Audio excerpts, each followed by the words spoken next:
تحریک جدید کے تعلیمی مقاصد کو پورا کرنے کے لیے الگ سے ایک قادیانی محکمہ تعلیم قائم ہے جس کا نام ہے نظارت تعلیم۔ یہ بھی ایک مکمل تنظیم ہے اور اس کا ذکر بھی FIR میں موجود ہے۔ وزارت تعلیم قادیانی اداروں میں ہی اپنی سرگرمیوں کو جاری رکھے ہوئے نہیں بلکہ سرکاری اور پرائیویٹ اسکول، کالج، یونیورسٹیوں میں بھی قادیانیت کی تبلیغ کے لیے مسلمان طلباء کو گمراہ کرنے کی کھلی عام کوشش کرتا ہے۔ وزارت کے زیر اہتمام چلنے والے اداروں میں تعلیم حاصل کرنے والے طلباء ملک بھر میں قادیانیت کی تبلیغ اور تحریف شدہ ترجمہ قرآن پاک کی تقسیم کے لیے ہر ماہ 3 دن یا نظارات کی مخصوص ہدایت کے مطابق سفر کرتے ہیں جسے وقفے عارضی کا نام دیا جاتا ہے۔ ربوہ ٹائمز اور ویکیپیڈیا کے مطابق یہ ادارے صرف احمدی مسلمانوں کے لیے مخصوص نہیں ہیں بلکہ ربوہ اور اس کے آس پاس کے علاقوں سے غیر احمدی طلباء کو بھی داخلہ دیتے ہیں۔ وزارت تعلیم کی طرف سے یہ تمام اسکالرشپ جو ہیں، یہ تمام مالی امداد کی جو مدیں ہیں، یہ سب کے لیے اوپن ہیں، صرف احمدی کے لیے نہیں ہے، اور اس میں چاہے غیر احمدی ہو چاہے کسی مذہب کا تعلق ہو، کیونکہ تعلیم کا مذہب سے کوئی تعلق نہیں ہے۔ دیکھیں کہ قادیانیوں نے مزید کون کون سے جرم کیے جن کی وجہ سے یہ سارا مقدمہ چلا۔ انہوں نے اپنے مذموم مقاصد اور قادیانیت کی تبلیغ کے لیے قرآن کریم کو تحریف شدہ ترجمے اور تفسیر کے ساتھ چھاپا اور تقسیم کیا، جسے یہ تفسیر صغیر کا نام دیتے ہیں۔ یہ ہے قرآن مجید کا ایک نسخہ اور اس میں قرآن کا ترجمہ اور تفسیر پیش کی گئی ہے۔ کھا گئے نا بے دھوکا، یہ تفسیر عام تفسیروں کی طرح نہیں بلکہ اس میں بہت کچھ الگ ہے۔ آئیے اسے پڑھتے ہیں۔ سورہ بقرہ آیت نمبر 4۔ اس آیت کا ترجمہ ہم سبھی جانتے ہیں، وَبِالْآخِرَةِ هُمْ يُوقِنُونَ، اور وہ آخرت پر یقین رکھتے ہیں، لیکن یہاں اس کا ترجمہ کچھ یوں لکھا ہوا ہے کہ اور وہ آئندہ ہونے والی موعود باتوں پر بھی یقین رکھتے ہیں۔ جی ہاں، قادیانیوں نے لوگوں کو دھوکہ دینے کے لیے آخرت کے معنی بدل دیے، یعنی تحریف کر کے اس کا غلط ترجمہ لکھا ہے۔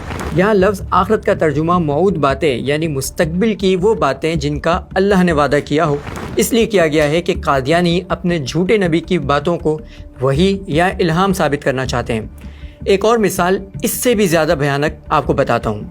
قرآن مجید میں سورہ احزاب آیت نمبر 40 میں اللہ تعالیٰ فرماتے ہیں، ما کان محمد ابا احد من رجالکم ولکن رسول اللہ وخاتم النبیین۔ اس آیت میں خاتم النبیین کا ترجمہ ہم سبھی جانتے ہیں، لیکن قادیانیوں نے اپنی تفسیر میں خاتم النبیین کے معنی کچھ اس طرح سے لکھے ہیں، یعنی آپ کی تصدیق کے بغیر، آپ کی تعلیم کی شہادت کے بغیر کوئی شخص نبوت یا ولایت کے مقام تک نہیں پہنچ سکتا۔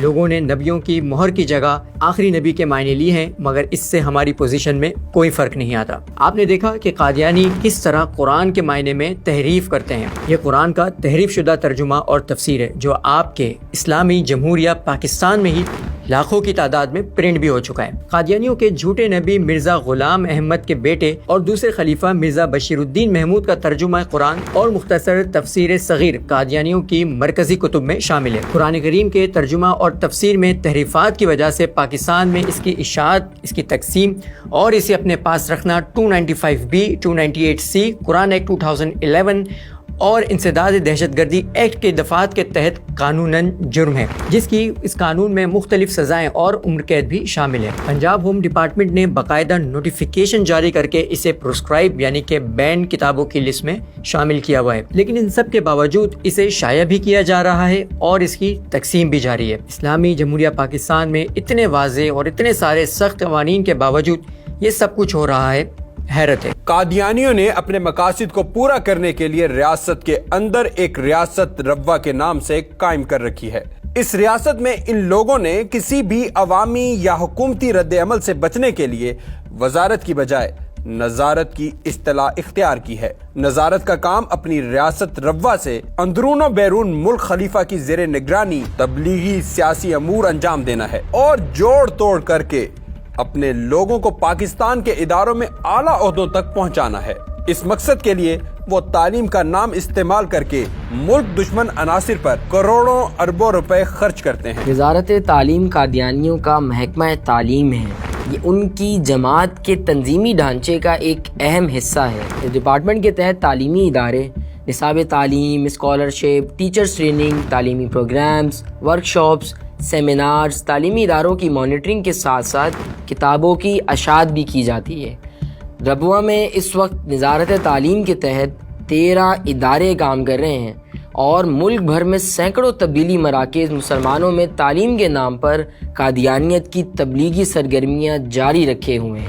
ربوہ اور اس کے مضافات میں نظارت تعلیم کے تحت چلائے جانے والے پرائمری، ہائی، انٹرمیڈیٹ اور ہائر ایجوکیشن کے تعلیمی اداروں کی تعداد 13 ہے۔ یہ ادارے خوبصورت اور مزین عمارتوں کے ساتھ ساتھ جدید تعلیمی سہولتوں سے آراستہ ہیں۔ ہم بزرگ ہر لحاظ سے تبلیغ کا کام جاری رکھیں گے اور یہ صورتحال پیدا ہوگا کہ پاکستان ایک جزیرہ بن جائے گا عالمی احمدیت میں۔ تمام پاکستانیوں کی ریاست سے التجا ہے کہ اس فارن فنڈنگ ایجنڈے کو روکیں، کیونکہ یہ نہ صرف شریعت بلکہ آئین کے بھی مخالف ہیں۔ آپ نے ہماری ڈاکومنٹری شدت پسندی کا قصوروار کون کا ایک کلپ دیکھا ہے۔ آپ سے درخواست ہے کہ آپ ہماری ڈاکومنٹری اور دیگر فکری پروگرامز کو دیکھنے کے لیے شعور میڈیا نیٹ ورک کے یوٹیوب چینل کو سبسکرائب کریں اور اس کے ساتھ ساتھ فیس بک اور دیگر سوشل میڈیا پلیٹ فارم کو فالو کریں۔